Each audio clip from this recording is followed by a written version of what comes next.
This is Nightline and I'm Liyana Hassanel. News making the headlines. Government approves Sinovac vaccine for children aged 5 to 11.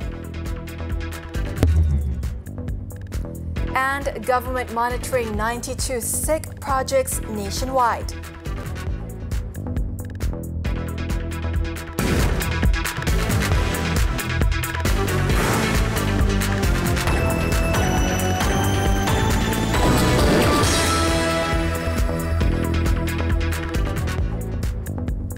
Good morning. The Health Ministry has allowed the use of the Sinovac vaccine for children aged 5 to 11. Its Director General, Tan Sri Dr. Nur Hisham Abdullah, announced that the conditional registration approval was agreed by the Drug Control Authority, DCA, in its meeting on Thursday. In a statement on Thursday, he said that this is the second COVID-19 vaccine approved for children aged 5 to 11 after a less potent version of the Pfizer vaccine was given approval for the group on January 6th this year. The National COVID-19 Immunization Program for Children, PIC Kids, which kicked off on February 26th, is currently ongoing. As of Wednesday, a total of 929,733 children, or 26.2% of the child population, aged 5 to 11, have received the first dose of COVID-19 vaccine through the program. Prior to this, the Sinovac vaccine was approved for conditional use for individuals aged 12 and above under the country's COVID-19 vaccination program for adolescents. About 91% of brought-in dead BID cases involving COVID-19 were unaware they had contracted the virus.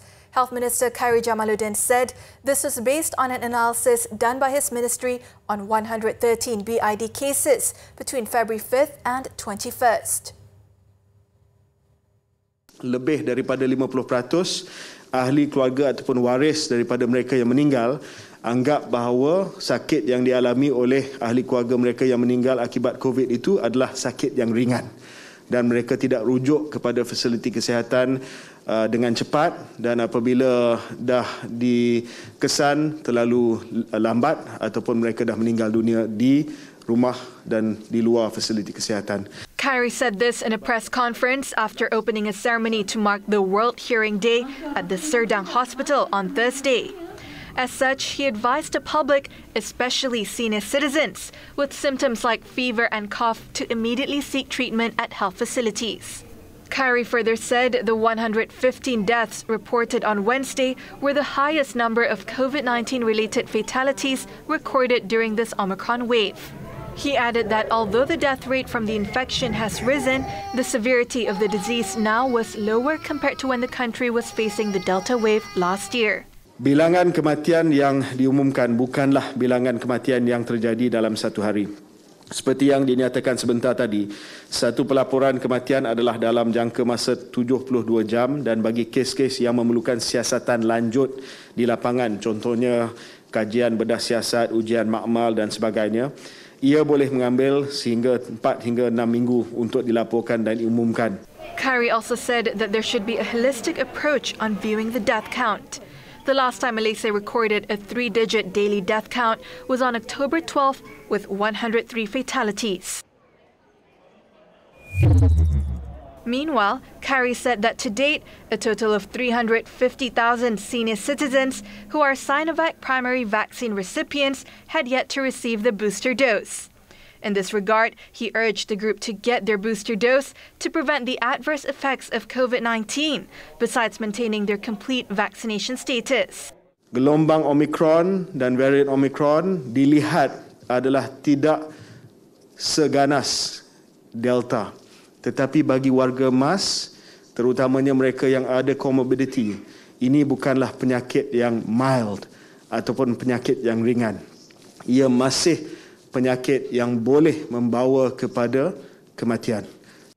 Khairi said Sinovac primary vaccine recipients, especially the elderly, can now get booster dose injections via walk-in at the vaccination center. He added that the March 31st deadline for this purpose is also final and will no longer be extended. Starting April 1st, Sinovac primary vaccine recipients aged 18 and above, as well as senior citizens, will see their vaccination status changed to incomplete if they still have yet to receive the booster jab.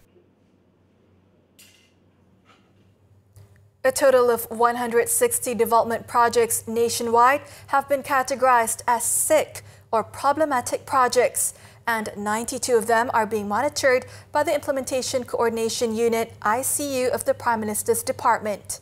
Minister in the Prime Minister's Department for Economy, Datuk Sri Mustafa Mohamad, said out of the 92 projects, 41 projects were successfully restored according to the project implementation schedule.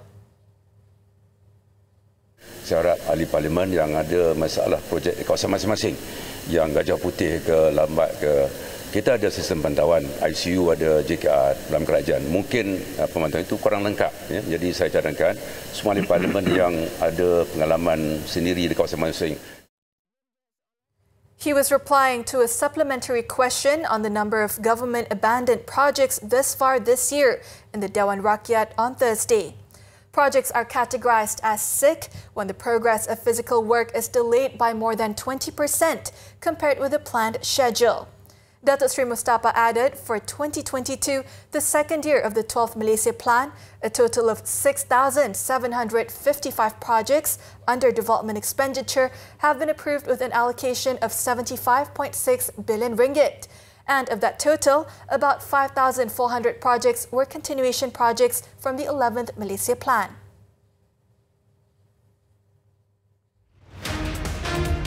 Johor, adding luster to Malaysia's most southern state, having vast potential in attracting more investors.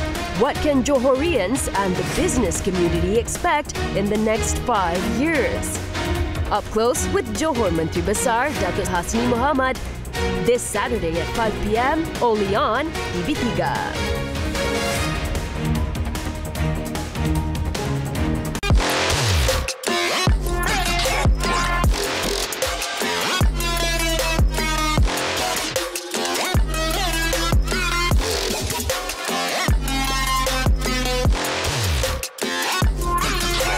Bahan sket futsal MPFL kian mencengkam. Saksikan perlawanan-perlawanan pilihan di TV9 pada waktu tertera. Jangan lupa, semuanya rancak futsal di TV9. A total of 42,166 individuals have found employment, while 1,200 new jobs were created since last January. Prime Minister Datuk Sri Ismail Sabri Yaakob said this showed that the Jamin Kerja Keluarga Malaysia initiative, launched on February 19th, is on the right track to achieve the target of creating 600,000 jobs this year. Datuk Sri Ismail Sabri said the government, with the integrated cooperation of various ministries, implementing agencies and the private sector, has succeeded in 558,633 job placements last year. He also said the achievement is 112% of the target set for 2021, and the government is confident that the success can be repeated with a higher target this year. The Prime Minister added that the National Employment Council, NEC, has agreed to target a total of 300,000 job placements under the Jamin Kerja hiring incentives, 22,000 under the Training and Skills Development Program, and 80,000 under the Malaysia Short-Term Employment Program, MyStep. Datuk Sri Ismail Sabri, who is also the NEC chairman, said the council has researched and discussed strategies to reduce work dependence on foreign workers. He said the Human Resources Ministry has been instructed to draft a specific strategy to boost employment opportunities among the youths. The government is also reiterating its stance on early exposure efforts for technical and vocational education and training, TVET, for Form 1 students, to help them make choices based on their interests. The Pulau Pinang Singapore Vaccinated Travel Lane, VTL, is expected to kick off in the middle of this month. According to State Tourism and Creative Economy Committee Chairman Yeo Soon Hin on Thursday, the authorities had agreed in principle on the matter. Yeo said that the Pulau Pinang International Airport in Bayan Lepas had put in place all the necessary preparations for the VTL launch. He also had visited the airport on Monday to inspect the final stages and progress of the preparations. The State Exco member also revealed that Malaysia Airport's Sdn Bhd had conducted the necessary spatial planning in the airport to ensure smooth facilitation of the Pulau Pinang Singapore flights. This includes designating a dedicated aerobridge and airport apron for passengers to disembark.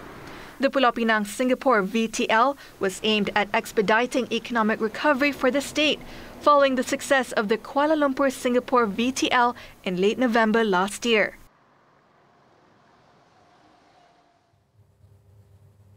Minister in the Prime Minister's Department for Religious Affairs, Datuk Idris Ahmad, gave the assurance that Tarawih prayers will be allowed to be performed in mosques and surahs nationwide during Ramadan. He said that an announcement on the Standard Operating Procedure (SOP) for the Tarawih prayers would be made later. According to Datuk Idris, the Tarawih prayers would be allowed based on a more relaxed SOP. However, he pointed out that the SOP will depend on the current situation and that his ministry will follow the advice from the Health Ministry.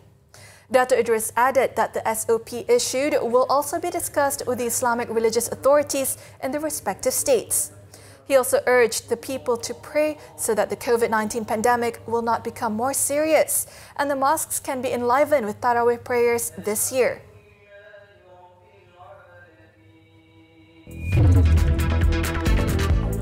After the break, police cripple cryptocurrency mining syndicates.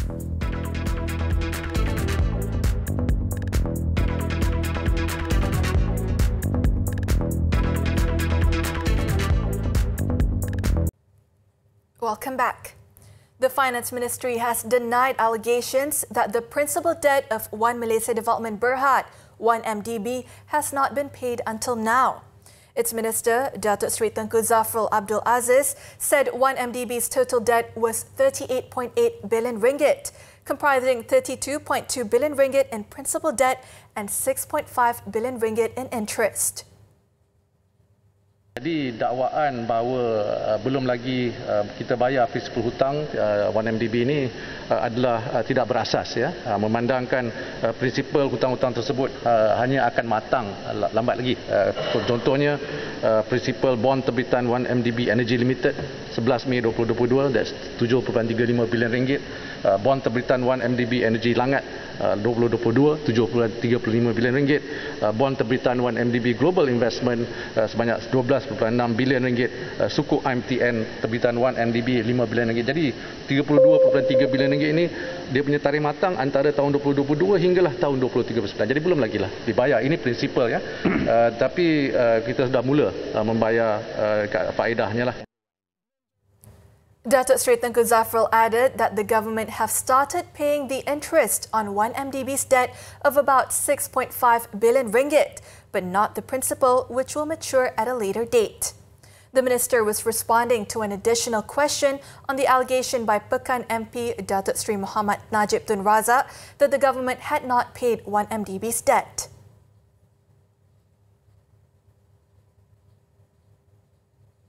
In other news, the Kuala Lumpur High Court on Thursday dismissed an application by Datuk Seri Najib and former Treasury Secretary-General Tan Sri Muhammad Irwan Siregar Abdullah for them to be given a discharge not amounting to an acquittal DNAA on 6 counts of criminal breach of trust CBT amounting to 6.6 billion ringgit.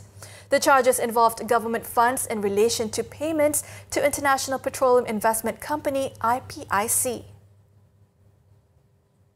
Judge Datuk Muhammad Jamil Hussain said the court dismissed the applications on grounds that the prosecution was ready for the trial. The court then set April 1st until 4th, 8th until 11th, and throughout May next year as the new trial dates for the case. Datuk Seri Najib and Tan Sri Muhammad Irwan applied for the DNAA during the case management on the grounds that they were charged on October 24th, 2018, but had not been tried until now. The trial dates for 32 days from September 2021 have been set before, but were vacated at the request of the prosecution. The prosecution said it was ready to conduct the case, where it had submitted documents 3 times under Section 51A of the Criminal Procedure Code. And in accordance with the provisions of the law, the defence could submit additional documents, if any, before the trial. A Perak-based enforcement officer was remanded on Thursday for allegedly receiving payment amounting to 12,000 ringgit a month to protect Bitcoin mining premises in the state. A 5-day remand order until Monday has been issued by the Ipoh Magistrate Court against the 34-year-old suspect. According to a source, the suspect, who is believed to also own a Bitcoin mining center, was detained following the arrest of a tycoon who is set to control 500 Bitcoin mining premises nationwide. The source also said that initial investigations revealed ownership of Bitcoin mining centers among senior officers of enforcement agencies, but the premises were run by syndicate members on behalf of the officers concerned. Last Tuesday, Malaysian Anti-Corruption Commission (MACC) Chief Commissioner Tan Sri Azam Baki was reported to have said that electricity theft by a Bitcoin mining syndicate from 2018 to 2021 have caused losses of over 2.3 billion ringgit. This resulted in the arrest of 18 local men, including the syndicate's mastermind, in a nationwide operation last Monday. Meanwhile, in the Kuala Lumpur Magistrates Court, a wiring company director was remanded for 4 days for allegedly bribing a Tenaga Nasional Berhad (TNB) officer in connection with electricity supply for Bitcoin mining activities. The 33-year-old man was arrested at the city's MACC office on Wednesday. Meanwhile, police smashed 3 illegal Bitcoin cryptocurrency mining syndicates operating around Bandar Puteri and Bayu Perdana in a 2-day integrated operation since Tuesday. Klang Police Chief Assistant Commissioner Chia Hung Fong said 12 suspects aged between 18 and 45 were detained in the operation conducted with the Klang Municipal Council and TNB. During the raids, police also seized 155 units of Bitcoin machines, 37 units of power supply, 3 monitors, 3 computers, routers, and modems. 7 of the suspects also had previous criminal records. Based on initial investigations, each premise was modified with illegal electrical connections for cryptocurrency mining activities and was active since 2 months ago, raking in profits up to 150,000 ringgit. All the cases are being investigated under the Electricity Supply Act and the Penal Code.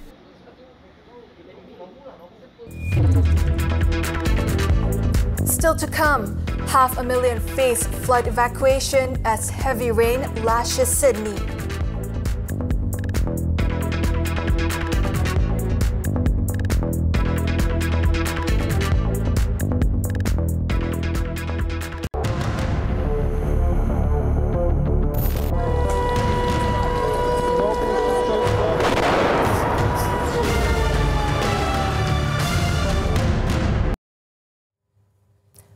Onto the foreign front.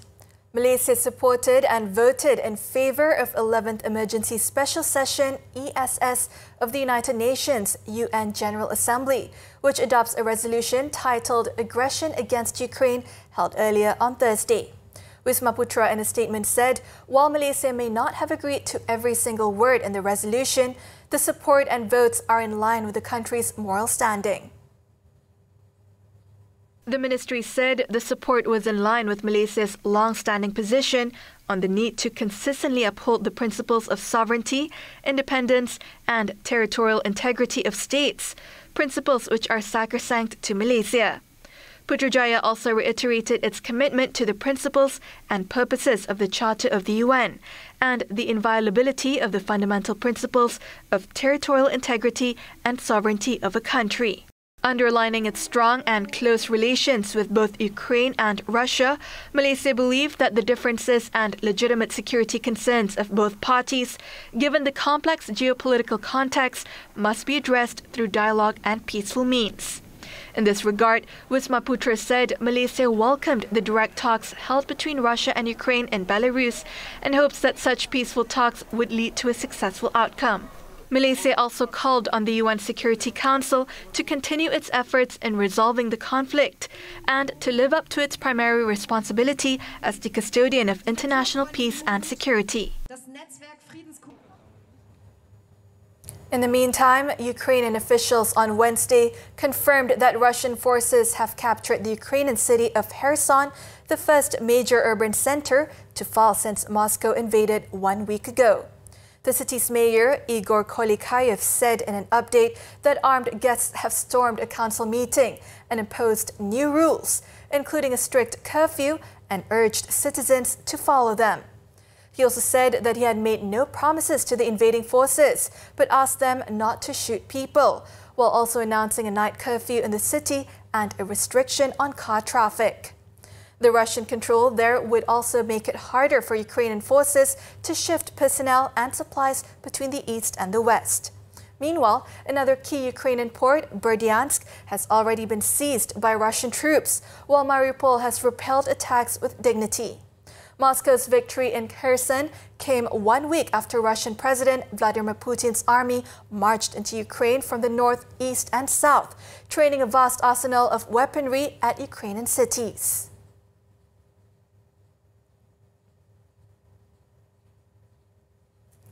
Australia authorities on Thursday issued more orders for people to leave their homes after heavy rain triggered flash floods in its largest city, with officials warning of worse to come and some 500,000 people likely to face orders to evacuate.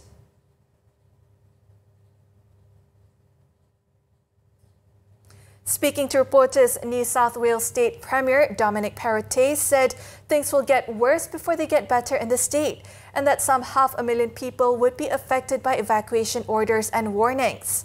The State Emergency Service has issued evacuation orders to 200,000 residents and sent evacuation warnings to another 300,000.